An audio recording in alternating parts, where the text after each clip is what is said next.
किशोरी लाल जी के बेटे राघव की शादी की बात जगह जगह चल रही थी, लेकिन किशोरी लाल जी को कोई लड़की पसंद ही नहीं आती थी। और उसकी एक ही वजह थी, किशोरी लाल जी का लालची होना।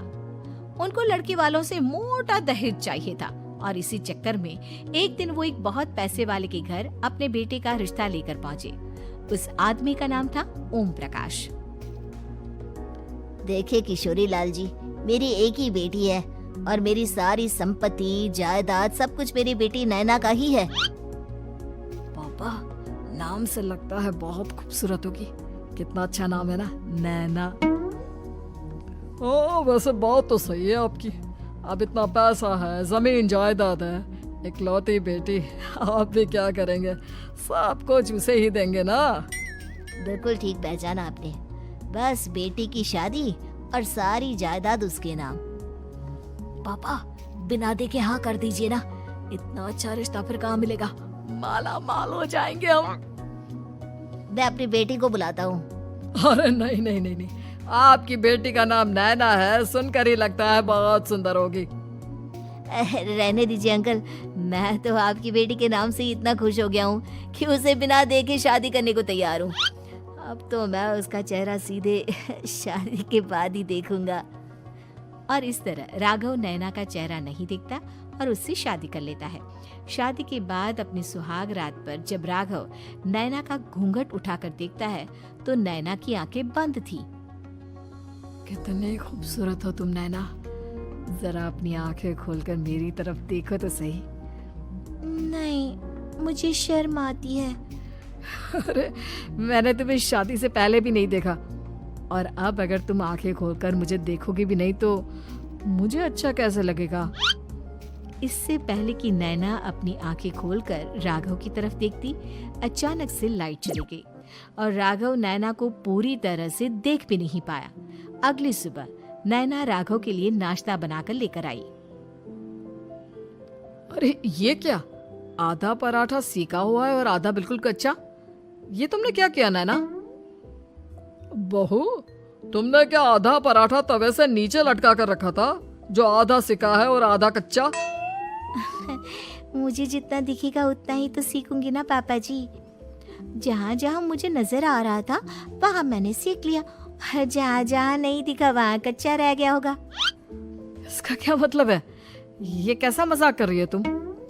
अरे बहू, तुमने इतना लंबा घूंघट क्यों लगाया हुआ है? देखो, हमारे घर में बहुओं को बेटी की तरह रखा जाता है, और फिर तुम तो इतना सारा माल लेकर आई हो। देखो, ये घूंघट डालकर रखने की कोई जरूरत नहीं है। हाँ नैना, पापा जी ठीक कह रहे हैं, तुम तो आराम से रहो, अपना ही घर समझो। नैना अचानक से अपना घूंघट उठा लेती है। अरे ये क्या पापा, नैना की तो एक आंख फूटी हुई है। नाम से नैना, लेकिन ये तो कानी बहू निकली। मेरे साथ धोखा हुआ है, धोखा। बिना दिखाए अपनी कानी लड़की मेरे संग ब्याह दी। मुझे कानी भी नहीं चाहिए। मुझे अभी ओम प्रकाश जी से बात करनी पड़ेगी। आखिर उन्होंने मेरे साथ ऐसा किया क्यों? अरे, आप लोगों ने ही तो पापा से कहा था कि आप लोग शादी से पहले मुझे देखना नहीं चाहते। अब मेरे पापा पर क्यों इल्जाम लगा रहे हैं? अरे लेकिन उन्हें बताना तो चाहिए था ना कि तुम कानी हो, एक आंख से तुम्हें दिखाई नहीं देता। किशोरी लाल और राघव नाराज होकर ओम प्रकाश को अपने घर बुलाते हैं। पापा जी, ये आपने क्या किया? शादी से पहले बताया क्यों नहीं कि नैना की आंखों में परेशानी है? अरे, आप ही ने तो लड़की देखने से मना कर दिया था। और लेकिन आप बता तो सकते थे। आपको तो हमारी बेटी की प्रॉपर्टी चाहिए थी, वो भी पूरी की पूरी। अब क्या हुआ अगर उसे आधा दिखाई देता है? प्रॉपर्टी तो आपको पूरी मिल गई ना। अरे ये क्या बात हुई? मेरी शादी प्रॉपर्टी से नहीं, आपकी बेटी से हुई है। अब ये तो पहले सोचना चाहिए था, तब तो मेरी प्रॉपर्टी देखकर तुम्हारी जुबान लपलपा रही थी। लेकिन मैं कानी लड़की को अपनी बीवी बनाकर नहीं रख सकता। पापा, कुछ करिए ना आप। हाँ, करता हूँ। देखिए ओम प्रकाश जी, आप हमारे साथ ऐसा नहीं कर सकते।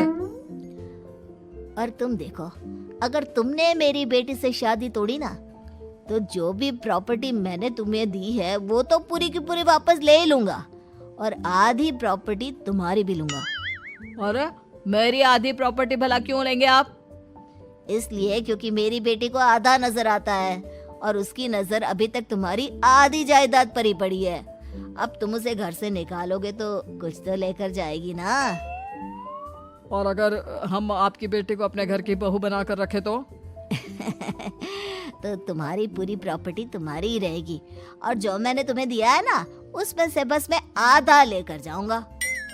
अरे लेकिन अब आप अपनी दी हुई प्रॉपर्टी में से आधी वापस क्यों लेकर जाएंगे?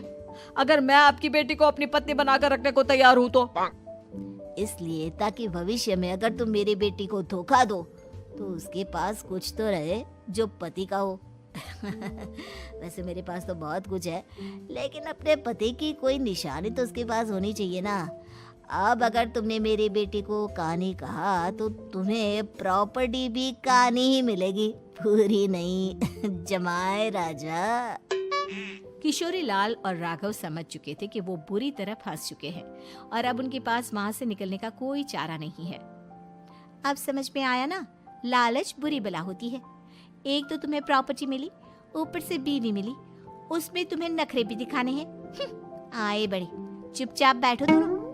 कुछ दिनों के बाद नैना राघव की कार लेकर बाजार घूमने निकलती है और जब कार लेकर वापस आती है, ये क्या?